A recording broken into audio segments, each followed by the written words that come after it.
Tudo da Canção Nova em um só lugar. Canção Nova Play. Atenção, atenção! Você já errou na vida?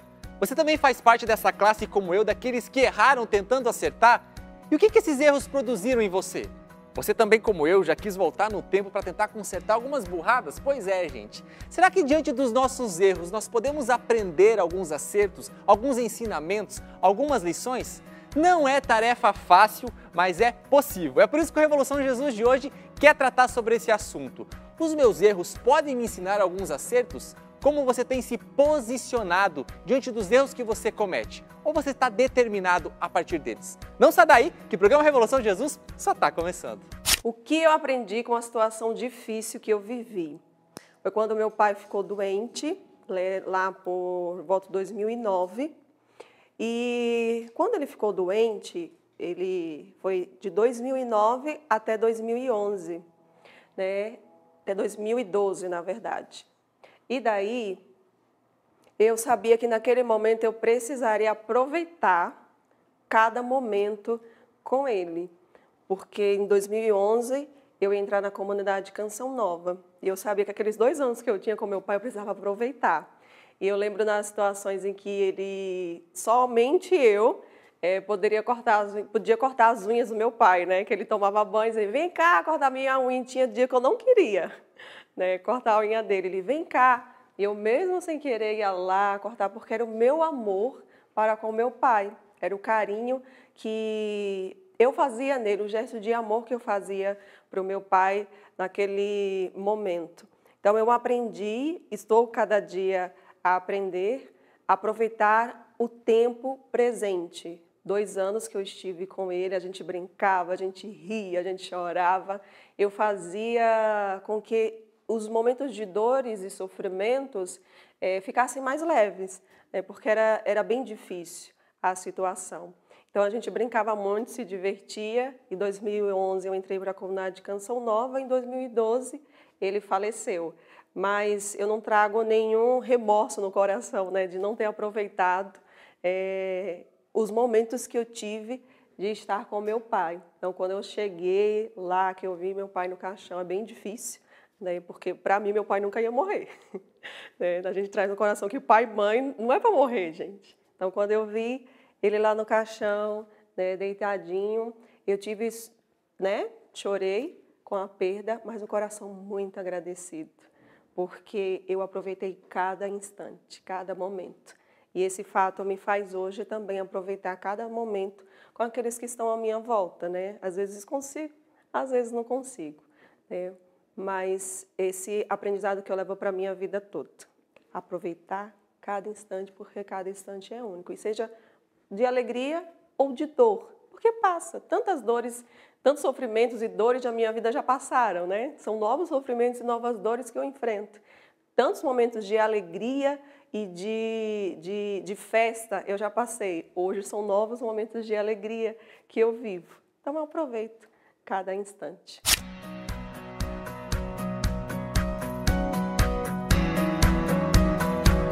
E o programa Revolução Jesus continua falando sobre erros. Quem na vida já não errou, né, gente? Então esse programa é endereçado para todos nós, inclusive o nosso convidado que está aqui, José Márcio. Obrigado por aceitar nosso convite e estar aqui conosco.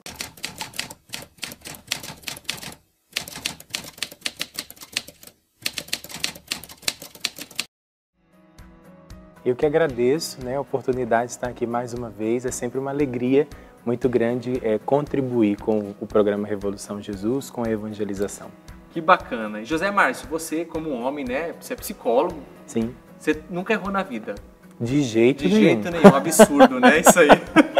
Olha, até isso é uma calúnia. Como uma calúnia, uma calúnia. Né? Como a gente, claro, a gente brinca, o óbvio, né, todos nós erramos, hora ou outra na nossa vida, e o intuito sempre é acertar. Mas diante das nossas escolhas, a gente acaba pisando aí na bola.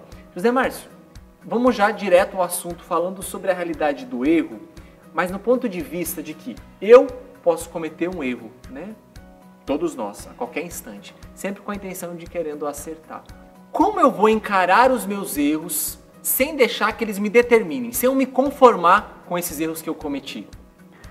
Olha, um ponto de partida que eu considero assim essencial é você ter a consciência de que você não é perfeito. Ótimo. Né? O ser humano, ele não é perfeito. Nós não somos super-homens, super-mulheres, nós não temos superpoderes, né?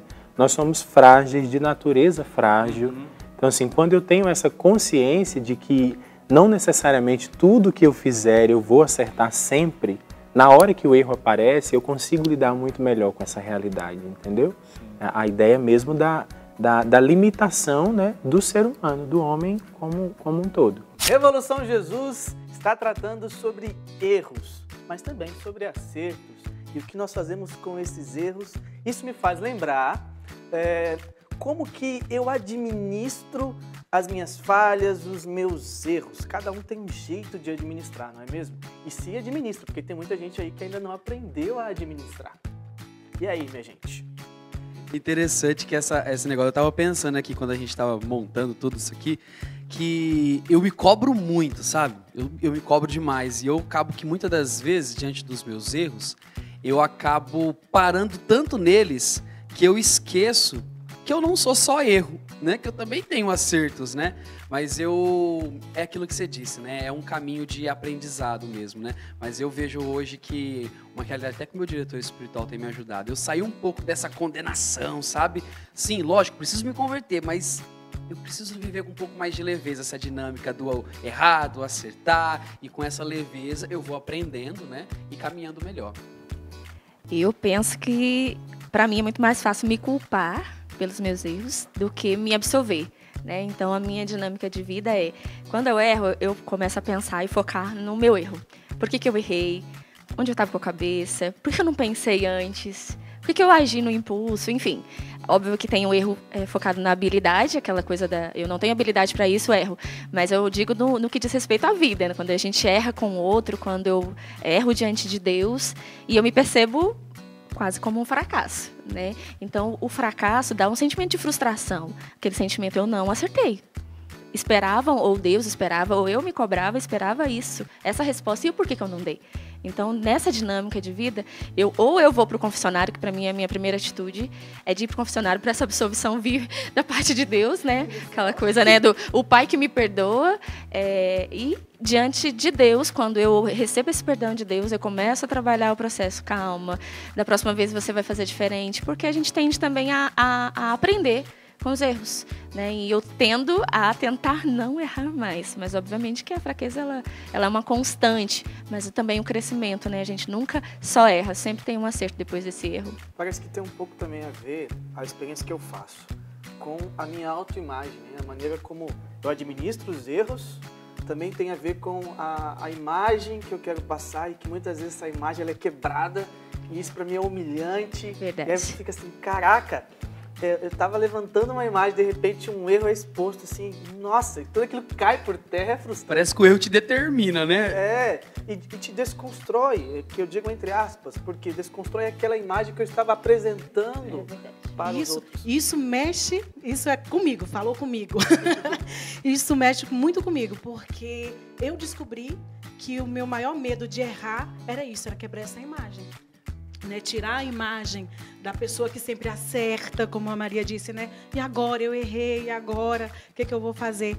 E o exercício que eu acabei tendo que habituar com a ajuda de direção espiritual também, né? Mas com autoconhecimento de mim mesma. Eu preciso pedir perdão. Eu preciso fazer o exercício de pedir perdão, de falar, Maria, eu errei, você me desculpa? Porque isso para mim era muito mais difícil do que reconhecer o erro. Porque aqui dentro eu já falava, errei. Né? Mas o me colocar diante de Maria e dizer, Maria, me desculpa, errei, era tipo, a minha imagem, tô deixando cair, sabe? Tô assumindo que a minha imagem, aquela imagem foi frustrada por mim, diante do outro.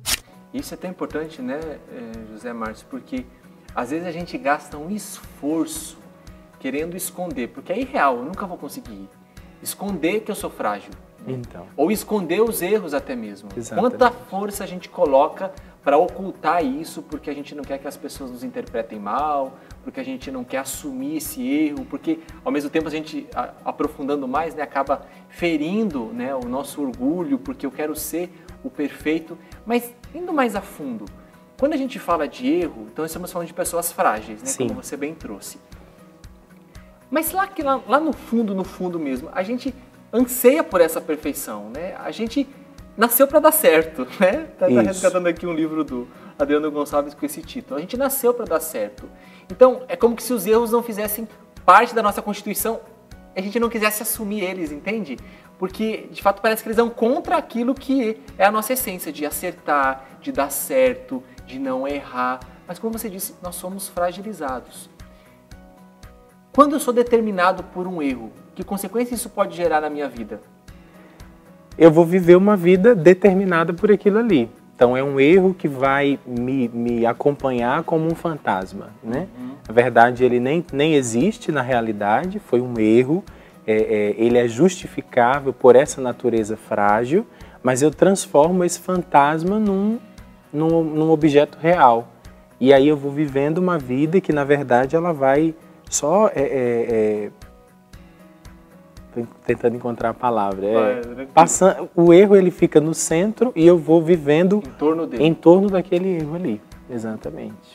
E por que algumas pessoas acabam sendo mais frágeis a isso, né? Por exemplo, algumas pessoas conseguem encarar os erros de boa, tipo assim, errei mesmo, tá aqui, não preciso esconder, toca a vida pra frente. E outras pessoas têm uma tendência, parece que, de se prender a esses erros, eles têm uma força de determinar mesmo, ou de fazer com que a vida fique em torno, né, desse erro cometido. Então, tem pessoas que elas vão sendo construídas para não errar, né? Você percebe, tem pessoas que desde de bebezinho ainda ali, ela vai sendo educada para evitar o erro. Então, eu preciso sempre ter sucesso, eu não posso incomodar, eu não posso dar trabalho para ninguém, eu não posso dizer que eu estou precisando de alguém. Agora, é claro que muitas vezes isso vai acontecendo inconscientemente, né? Não é que a pessoa ela vá consciente, ela vá criando todo esse mecanismo aí, né? Então, às vezes o ambiente, ele ajuda com que eu viva bem melhor os meus erros, errei mesmo, como você falou, e vida que segue, mas também eu posso estar num ambiente em que os erros eles são intoleráveis. E aí vem as doenças, e aí vem a depressão, vem a síndrome do pânico, vem tantas outras doenças que a gente vê hoje por aí, fruto de pessoas que não conseguem ainda perceber que são limitadas, que não precisam acertar sempre, que elas podem aprender com os erros, né? Esse é o tema do nosso programa. Elas podem aprender com os erros. Os erros eles não precisam ser um muro, né, que é colocado na minha frente. Sim. Ele pode ser uma ponte onde eu vou passar para o outro lado. A Maria já tinha dito aqui sobre a questão da confissão. Você agora está dizendo novamente, com outras palavras, essa questão de assumir o erro e assumir na sua inteireza para ser melhor. Isso tem a ver com confissão. Por quê? O Santo Agostinho, quando ele se converte, estava numa vida devassa, estava totalmente torto na vida, mas quando ele se converte, qual é a primeira coisa que ele faz? Escrever um livro chamado Confissões. E ali ele começa a narrar da vida velha para a vida nova. Toda a filosofia de Santo Agostinho, toda a sua vida, do ponto de vista humano, por isso filosófico, mas também que transcende e vai para a questão teológica, ela se dá através da confissão. Ele vai se confessando para o leitor e a partir daquilo dali você percebe a mudança, a transformação no autor. Sim. E a humildade que a gente precisa ter, de se colocar, né? Perdão, eu errei, você assumiu o seu erro perante alguém, isso, nossa gente, é tratar, é restaurar uma humildade do nosso coração. Ele quebra, né? Quebra os nossos orgulhos, quebra as nossas resistências, né? Esse negócio da autoimagem é algo bem complicado comigo também, porque uma vez meu diretor espiritual falou assim: Rodrigo, você se preocupa muito mais com o que os outros vão pensar do que Deus está pensando pela consequência do seu erro. Eu ficava muito mais preocupado com a realidade de como eu vou me mostrar, como eu vou me revelar ali para as pessoas diante das minhas fragilidades, né? Mas eu não me preocupava com o essencial, mas o que Deus pensa de mim diante desse movimento todo, de erro, de acerto, de cair, de levantar e tudo mais.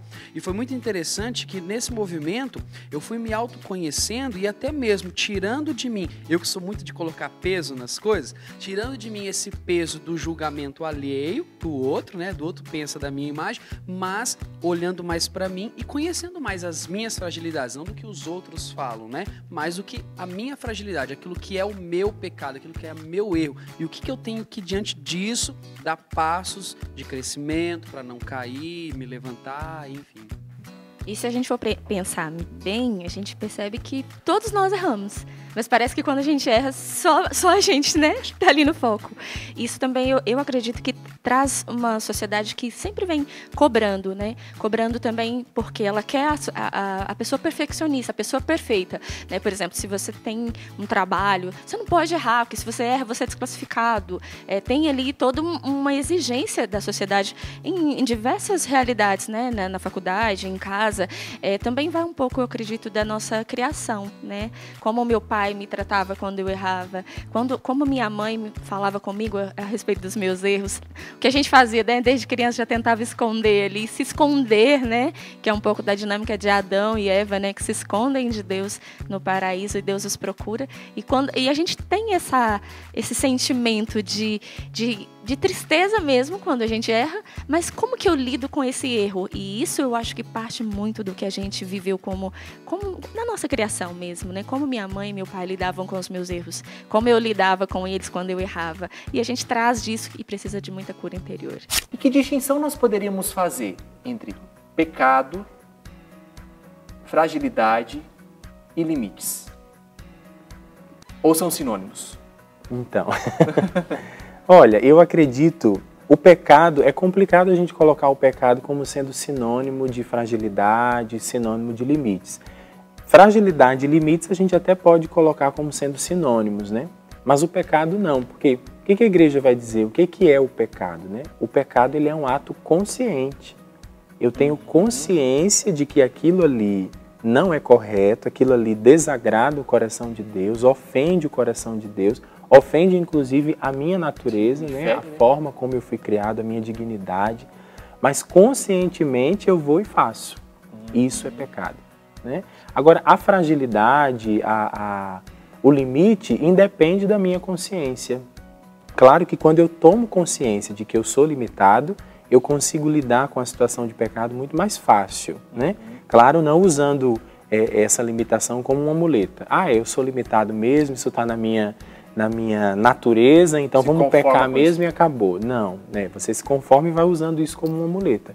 O pecado, ele é consciente. Eu sei que aquilo ali vai me fazer mal, vai fazer mal para minha alma, mas mesmo assim eu faço livremente e conscientemente. É o concreto, né? Como você disse, eu tenho que ir lá e enfrentar. E na vivência deste fato, daquilo que me feriu, estando diante da pessoa, perdoar ou pedir perdão, é algo concreto, tipo assim, não é abstrato.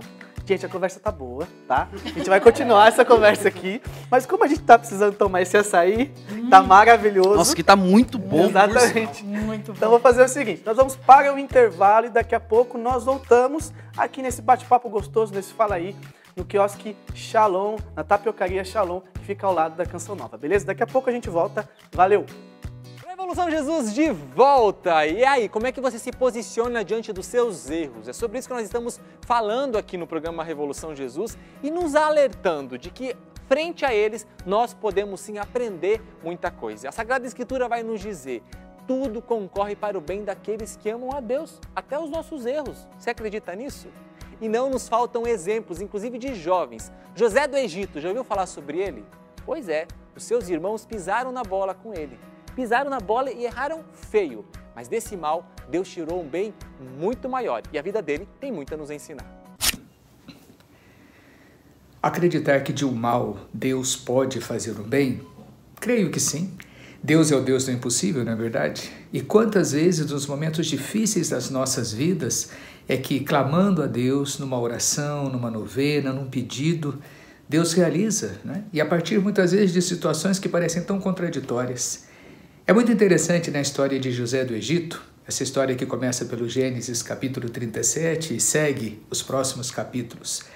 Um homem que sonhava ser rei e de repente é vendido pelos próprios irmãos como um escravo. Uma história muito interessante, muito envolvente e da qual ele pôde também tirar desta situação um bem maior. Deus está com ele e no momento em que ele está ali, vendido como escravo, a vida dele vai tendo a sua reviravolta. O que acontece com José pode acontecer também conosco.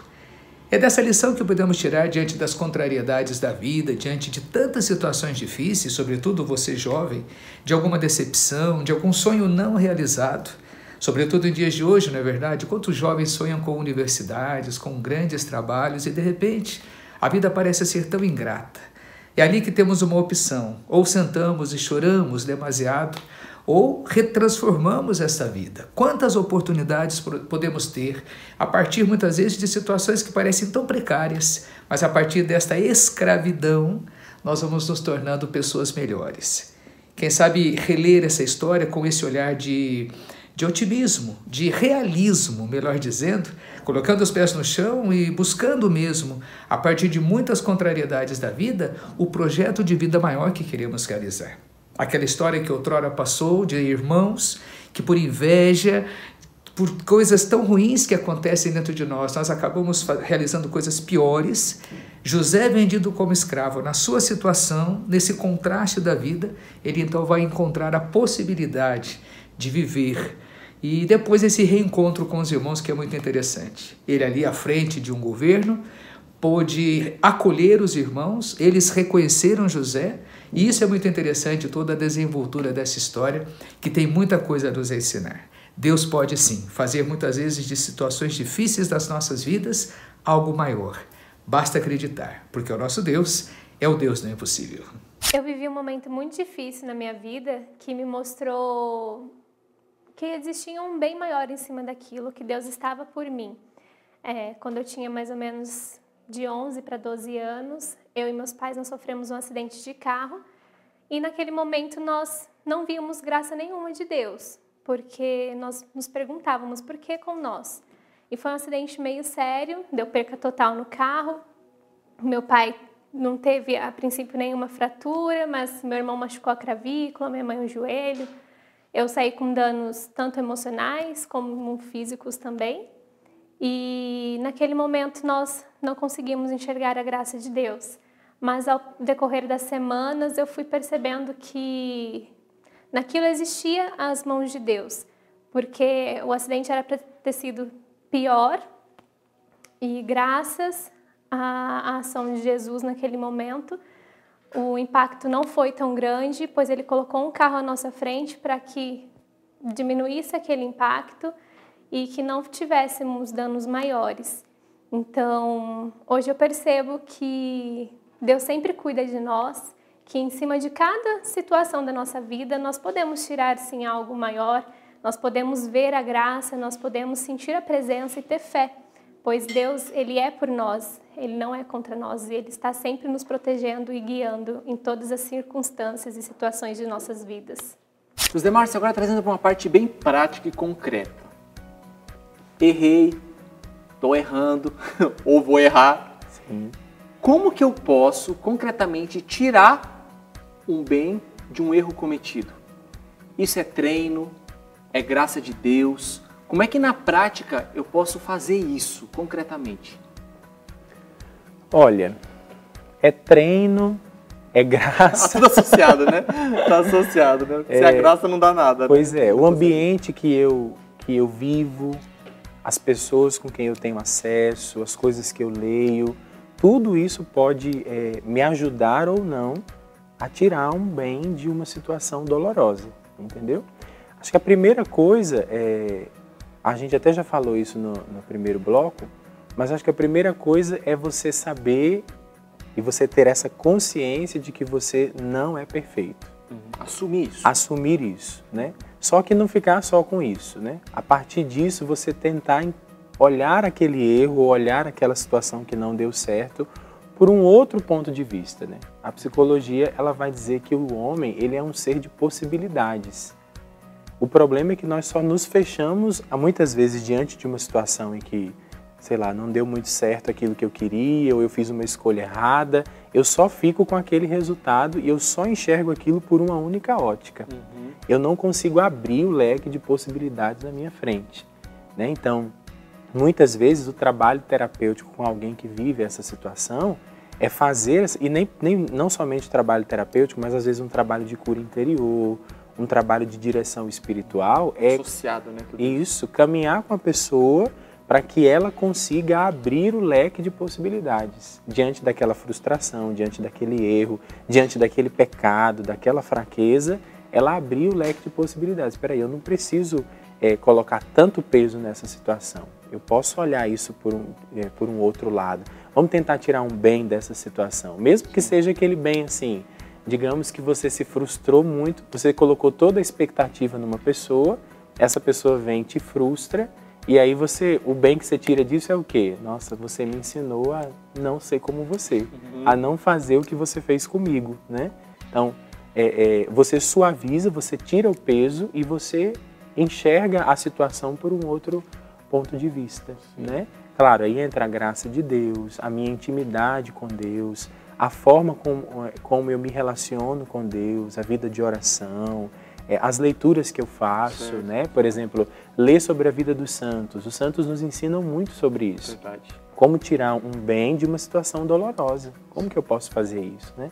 Então, eu lembro de uma pessoa que um dia eu atendi, uma menina que ela foi estuprada e desse estupro nasceu, ela engravidou, né? Dentro do estupro. E ela não tinha perspectiva e qual era a primeira ideia? Era o aborto. Né? A primeira ideia era o aborto, não era uma criança que ela queria e tal. Só que ela estava incomodada com isso. Ela queria e não queria ao mesmo tempo, né? E aí nós fomos fazendo todo um caminho com ela. Eu lembro que eu a acompanhei um tempo em oração. Ela também foi para um psicólogo fazer terapia. Ela foi acolhida pela paróquia onde ela frequentava e ela decidiu ter a criança. E aí um dia a gente se reencontrou, né? E aí eu perguntei para ela, conversando, eu falei, por que você mudou de ideia, né? E ela falou assim, não, eu mudei de ideia porque, primeiro, a criança não tem culpa de nada, né? É uma vida que veio, não pediu para vir, veio. E eu posso ensinar essa criança a não fazer a mesma coisa que o pai dela fez. Né? Eu assumo essa responsabilidade de criar, colocar essa criança no mundo, criá-la, né? Transmitir para ela os meus valores, a minha fé, para que ela não siga o mesmo caminho do pai. A conversa tá boa, mas agora eu tenho um desafio para vocês, porque eu tenho aqui dardos que nós vamos agora acertar o alvo. Por quê? No hebraico, pecado, a tradução melhor aí, adequada, seria errar o alvo. Então, já que a questão é errar ou acertar, e nós queremos sempre acertar, eu vou convidar vocês agora para um desafio interessante, certo? De acertar o alvo. Então, vou convidar vocês agora a se levantarem para nós nos direcionarmos até o local para acertar o alvo. Acompanhe a gente em 1, 2, 3 e hora do desafio. Tá vendo esse objeto aqui, esse alvo, certo? Tá vendo esses números aqui, minha gente? Com certeza significa alguma coisa. Eu não sei o que significa. Mas o exercício vai ser o seguinte: acertar o centro do alvo, a bolinha vermelha aqui, ó, que seria o centro da vontade de Deus, né? Agora, mais para distante do centro, aí já a coisa vai ficando um pouco mais complicada, e se errar o alvo, então, aí piora mesmo. Então, vamos ver quem acerta mais, quem erra mais. Vamos fazer aí o jogo. Tá valendo. 1, 2, 3, vai! Ah! Pessoal, muito... O pessoal é muito bom, como você pode perceber. Olha lá, mas que beleza! É força, gente, é força. Que beleza! Vamos tentar acertar o alvo, tá? Nossa, foi lá na madeira. Não pode acertar Nossa Senhora, para a gente ter que estar ali em cima. Deixa eu jogar uma vez, Uma! Deixa eu pegar aqui embaixo. Ai, minha cabeça. Aqui. Vocês são ótimos. Tentar deixar inteiro assim o ambiente. O pessoal aí do quiosque Shalom agradece. Vamos lá, de novo? Pô, bateu no vermelho. Eu acho que foi sorte, viu? Mas tem que ficar, tá? Minha vez. Nossa, acho que eu não tenho muita habilidade. Vou tentar lá, porque eu acho que eu errei, porque eu acho que eu errei. Rodrigo, agora você tá perdendo, hein? Vai ser agora. No vermelho. Pra encerrar, então, um pra cada um. Pra ver. Todo mundo vai acertar agora. Cadê o seu? Vai, eu primeiro. Aqui tá ótimo. Nossa senhora, Aparecida. Vamos lá? Eu acho que não é possível. Ele treinou. Força, o negócio não é jeito, não. É força mesmo. Então, vamos lá, então.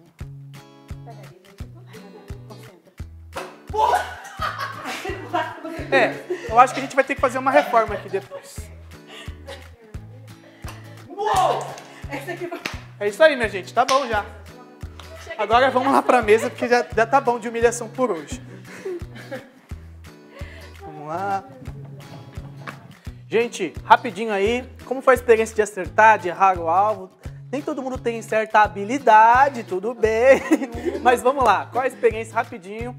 Eu acho que eu vou precisar das 1000 Ave Marias. Errou bastante. Sem falar que quase quebra os pratinhos ali. Misericórdia. E aí, Maria? Desculpa, vai lá. Eu não gosto de errar. Certo. Então, assim, e eu gosto de fazer coisas que eu tenho, como é que eu vou dizer, habilidades. Coisa que eu não sei, que eu não tenho habilidade, me tira da minha zona de conforto e aquilo me deixa meio que, entendeu? Então, será que eu vou acertar? Entendeu? Já fui meio assim. Então, por quê? Porque o que me tira da zona de conforto, daquilo que não, eu sei fazer. Por isso que quebra a imagem de Juliana quando ela erra, né? E eu acho que o legal é que a gente, mesmo quando erra, pelo menos a experiência que eu fiz foi essa, né? De querer acertar. Até a hora que eu acertar, não sai daqui. Aí você passa a noite aqui. No outro dia tá lá, dormindo em frente ao... Mas acerta até dormindo, mas acerta. E legal é isso, é a dinâmica da vida, né? Ela nos leva a continuar tentando. Mesmo que eu erre, mas a meta, ela é alta. E é legal isso. Por exemplo, quando Deus nos fala da palavra, né? Sede perfeito, como vosso Pai Celeste é perfeito. E toda vez que eu lia esse versículo na Bíblia, eu pensava, mas como que Deus coloca essa meta, sede perfeito, como vosso Pai Celeste é perfeito? Fala, cara, ele é o perfeito, como que eu... E aí, um dia, fazendo um estudo dessa palavra, eu entendi que, na verdade, quando Deus nos coloca uma meta alta, nós vamos sempre mirar nele. A meta é ele, eu preciso mirar nele, assim como esse alvo. A meta é aquela, eu preciso mirar nela. Se eu errar, eu estava tentando mirar nele. Então, essa dinâmica de não perder a visão espiritual também dos nossos erros e acertos, ela é importante. Então, o Pai Celeste é a minha meta, ele é perfeito. Não no perfeito no sentido do... Porque senão a gente se perde também no vício da perfeição, né? No sentido do perfeccionismo, que trata até... Às vezes tem até doenças relacionadas ao perfeccionismo, né? Você não permitir algo que saia do eixo, aí já é doença, né? Mas quando você permite que aquele erro te leve a olhar ainda para essa fraqueza e mirar metas altas, aí você aprendeu a lição, né? A misericórdia de Deus, porque você estava mirando nele, então ele conhece, sonda o nosso coração e sabe, ela errou, mas estava tentando acertar, né? Então a misericórdia de Deus é linda, né? Interessante que vocês falando, eu fui refletindo, né? Se eu estou mais longe do alvo, é muito mais difícil eu acertar. Mas se eu me aproximo do alvo, a gente sabendo que o alvo é a graça de Deus, é o lugar onde nós queremos chegar, é a perfeição que nós queremos acertar, se nós estamos mais perto do alvo, fica mais fácil acertar, né? Então eu acredito que é a grande lição para mim aqui. Eu preciso estar perto da graça. Se eu estou afastado da graça, é muito mais difícil para eu acertar o alvo. Para mim que sou míope, meu Deus. Fica mais difícil ainda. Eu tenho 3 de miopia, 3 aqui, ó. 3 de miopia. É fantástico. Eu já ouvi várias vezes, né, o José Márcio, uma situação semelhante, né, a pessoa viveu. 2 pessoas viveram a mesma situação. Algumas ficam escravizadas disso, né, e tentam se cobrar ou se vingar ou tomar o mesmo tipo de comportamento do qual ela foi afetada, né, por exemplo, no caso desse, né, triste caso. Mas outras que conseguem, a partir disso, tirar um bem. E quantas pessoas que foram, por vezes, ou abusadas, ou sofreram algum tipo de trauma, né? Enfim, por situações vivenciadas que elas provocaram ou que foram vítimas, mas que a tal ponto conseguem tirar um bem disso que acabam ajudando outras pessoas nas mesmas circunstâncias, né? Que postura, porque é uma questão de postura. Bem, eu vou deixar que isso me domine e vá me corroer a minha vida inteira e eu vou ficar ruminando isso aqui dentro de mim, vou ficar alimentando e isso vai me consumir, ou não, eu escolho dar uma resposta diferente, né? É como se fosse, entre aspas, a minha vingança vai fazer o bem, a partir disso ajudando outras pessoas que acabaram sofrendo isso também, né? Isso. E não faltam exemplos de como isso é possível, né? Exatamente. Eu não devolvo com a mesma moeda, né? Sim.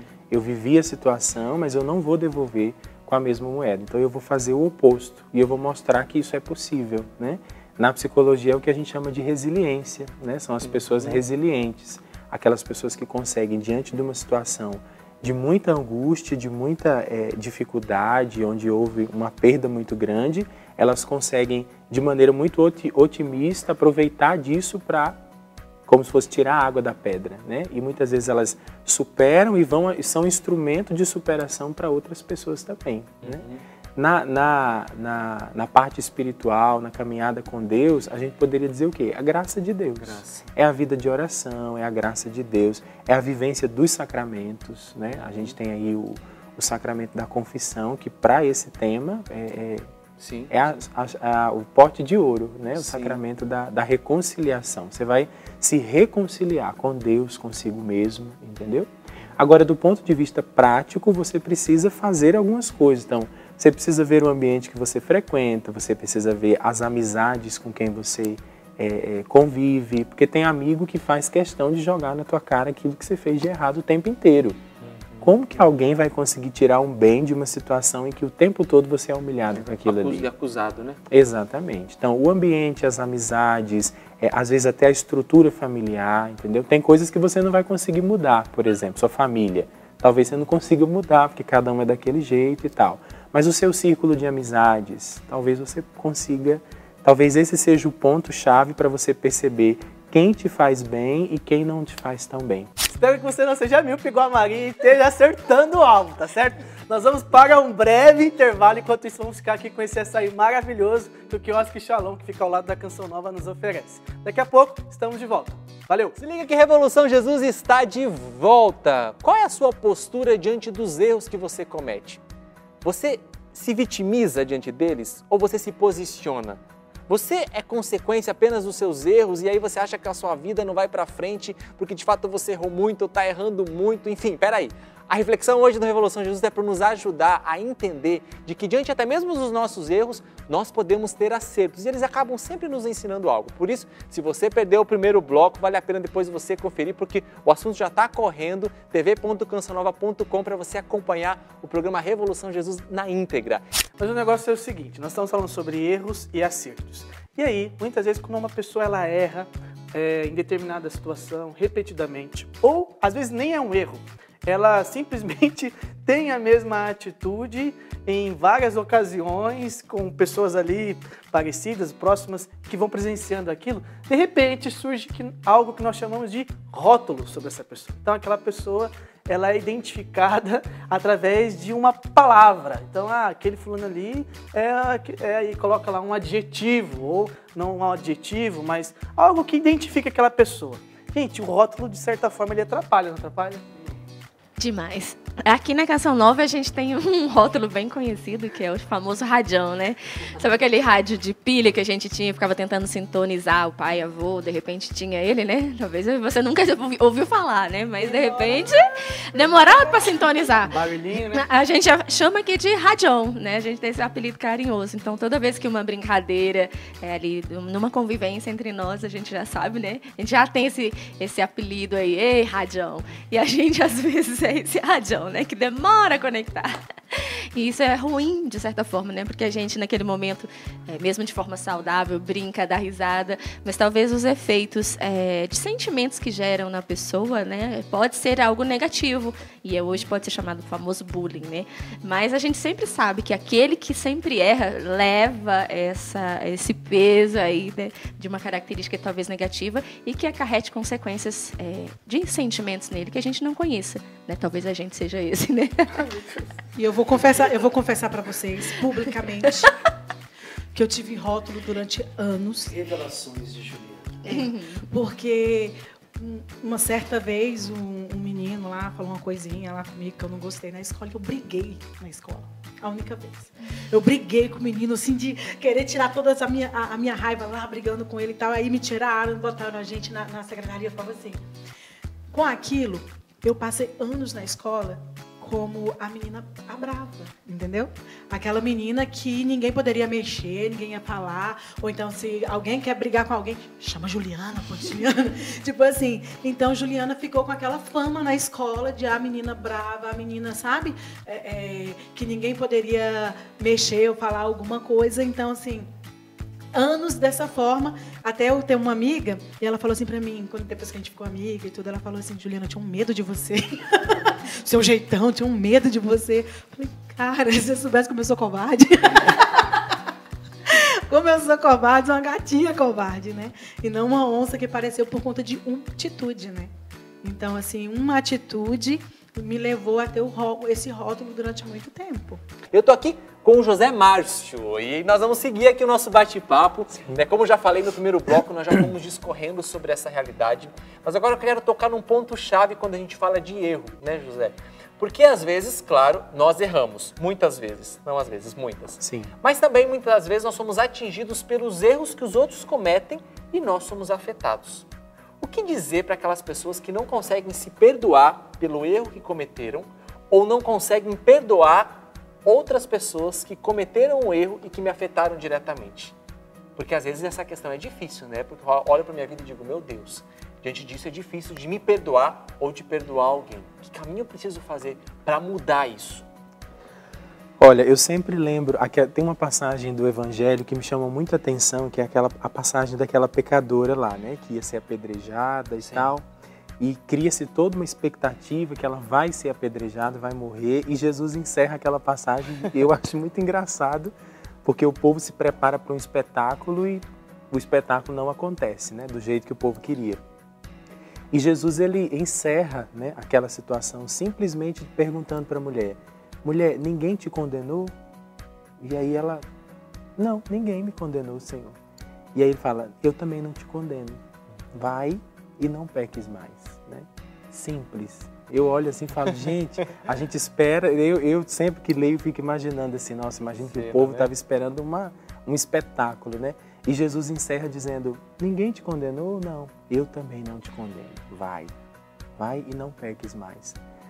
Eu acredito que essa noção de que eu não sou perfeito, eu estou caminhando para viver bem, caminhando em busca da minha felicidade, caminhando em busca das minhas realizações, né? Eu quero ser feliz.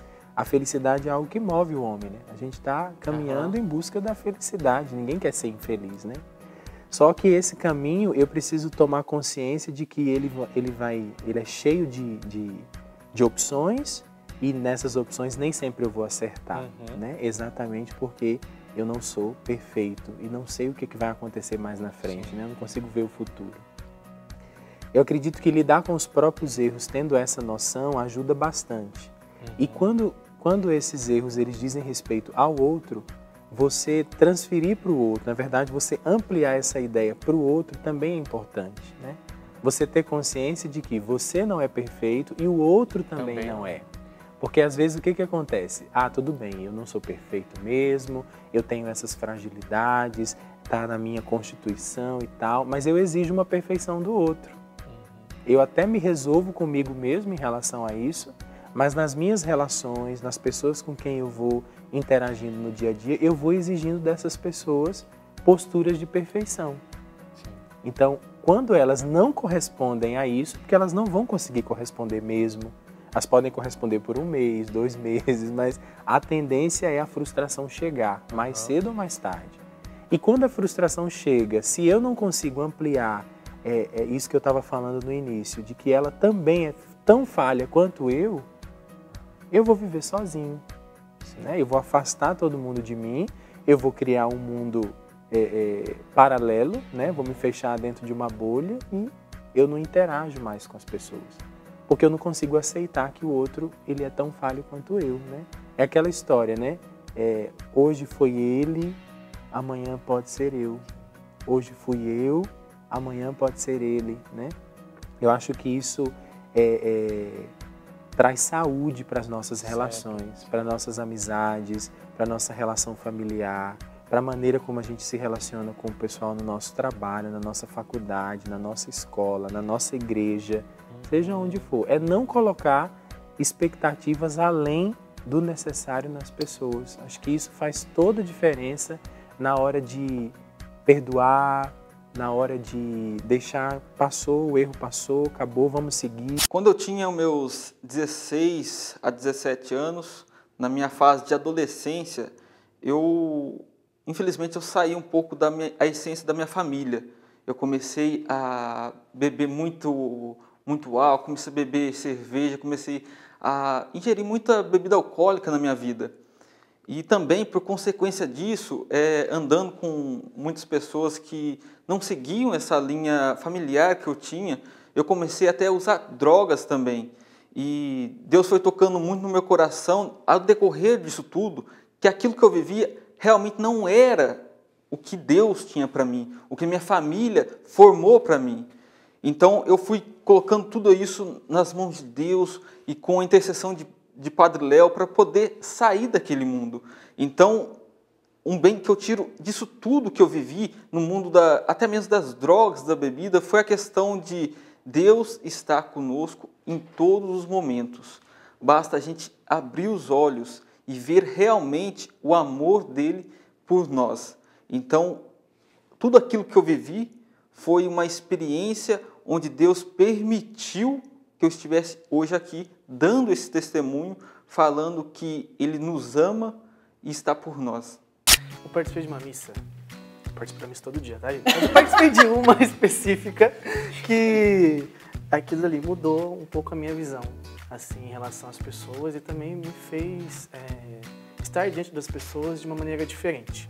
O padre, em um determinado momento da homilia, ele disse: nós temos uma experiência com Deus, passamos uma vida inteira com Deus e a gente passa por uma transformação diária. Nós vemos essa transformação em nós, vemos essa transformação no outro e nós corremos o risco de, mesmo vivenciando a transformação, ainda permanecer e voltar aos rótulos. Então, aquela pessoa que tinha determinada atitude, que fazia determinada coisa, hoje ela não faz mais, mas ainda chego diante dela e falo assim: ah, o fulano, aquele fulano que faz isso, que faz assado, que frita. Fulaninha! Entendeu? Sempre volto lá. Cara, isso é não só um pecado contra a pessoa, mas contra o próprio Deus, que faz na vida da pessoa, que faz na vida da Maria. Isso é muito sério, velho. Muito, muito. Eu me lembrei de um rótulo de adolescente, assim, que a gente ia na escola, né? A gente tinha um grupinho lá que era o grupinho do terror. Tacava o terror na escola. Do terror. Tacava o terror na escola. E a gente tava naquela época de descobrir os primeiros namorinhos, dar os primeiros beijos na boca, aquela coisa de moleque na escola, né? E aí a gente tinha um apelido que nós dávamos um pro outro, que era Sniper. O atirador de elite, se liga? Mirava aquela mina e... né? Era o atirador de elite, né? E interessante que depois que eu passei pelo meu encontro pessoal com Jesus, que eu decidi que eu não queria algo diferente pra mim, né? Interessante que os meninos, os amigos, né, eles vão estar assistindo essa Revolução de Jesus, vão dar risada de mim. Mas eles falavam assim: você não é mais Sniper. E aquilo me doía, mas eu quero ser Sniper. Mas você não é mais um Sniper. Eles me zoavam, eu tinha ali 13 anos e tal. E eles falavam que você não é mais Sniper. E foi interessante que esse rótulo, eles me falar, aquilo tinha uma força tão grande em mim que eu me sentia excluído. Eu me sentia excluído do grupo. E foi interessante que ali eu precisei também viver um processo de que aquele rótulo, eu não sabia que se dava esse nome, rótulo, né? Mas aquilo que eles falavam, aquela palavra, ela não podia ter tanto peso em mim. Ao ponto de eu querer mudar o meu propósito porque eu queria fazer parte do grupo dos snipers, né? Os atiradores e tudo mais, né? Então foi interessante e me veio a reflexão disso agora, né? Justamente vou até fazer algum exame de consciência. Eu tô dando muitos pesos aí pro que tem falado de mim, porque naquele tempo eu vejo que me prejudicou muito, porque me fazia perder o foco que eu estava criando, porque eu queria fazer parte daquele rótulo que eles tinham me colocado. O rótulo não diz da essência, né? Eu posso pegar aqui, sei lá, tem um produto, tenho aqui 2 produtos, e aí eu pego um rótulo que está nesse produto, coloco aqui, mas não diz do conteúdo que está no copo. Não diz da essência do homem de Deus, do homem transformado. Isso é muito grave. Claro, né? Tem lá as suas considerações a fazer. Às vezes é uma brincadeira, algo mais leve, algo que está dentro de um contexto. Mas até mesmo a brincadeira, ela pode se tornar algo pesado, como você disse, né, Maria, no início. E é interessante lembrar que na palavra também a gente conhece, por exemplo, Pedro como aquele homem frágil, né? Mateus, o cobrador de impostos. Então, algumas pessoas da Bíblia, quando eles são apresentados, mostram o antes de Jesus e o depois de Jesus. Jesus, inclusive, era aquele que mudava o nome de cada pessoa, porque além de mudar o nome deles, ele mudava a identidade, a essência. Aliás, ele trazia aquela identidade e afirmava aquela identidade verdadeira, não aquela que foi desconfigurada, talvez por erros. Por exemplo, Mateus, o cobrador de impostos, aquele que roubava, aquele que passava para trás as pessoas, né? Que puxava o tapete das pessoas. E quando Jesus entra na vida deles, a gente percebe a pecadora perdoada, né? Mas que é aquela mulher que Deus viu na mais profunda identidade daquela mulher.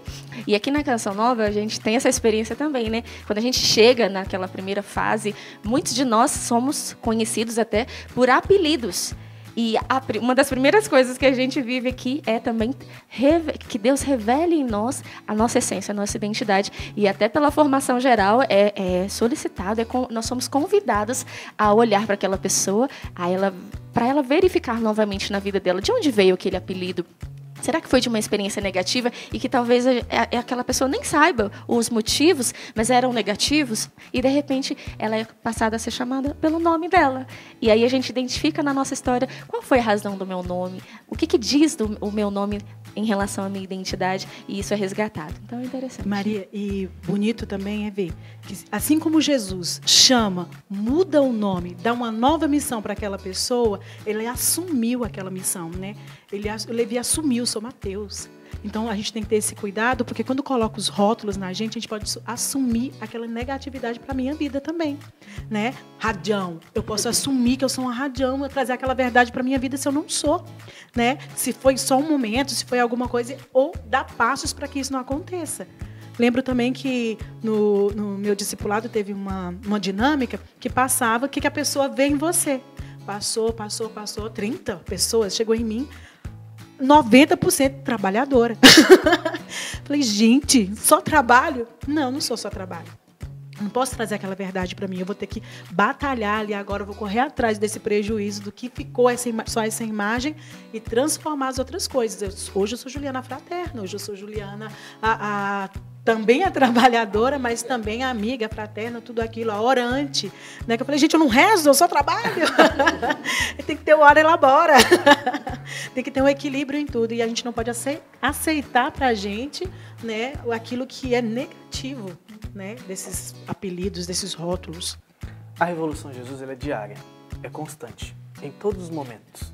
Por isso, retirando os rótulos e voltando à essência, porque a Revolução Jesus é isso, ela não é uma revolução que tira os valores e aí, a partir da bagunça, a gente vai fazer qualquer coisa. Não, não é isso. A Revolução Jesus é aquela que leva o homem à sua essência de filho de Deus. Porque isso ninguém lhe rouba. Com certeza você entendeu, o programa está terminando por aqui, mas eu quero convidar vocês, meus amigos, para mais um joguinho de dardo, tá? Pra gente já, pega seu dardo aí, vamos ali, tá certo? Vai dar certo. Enquanto a gente vai, um abraço, fica com Deus, até a próxima. Fui!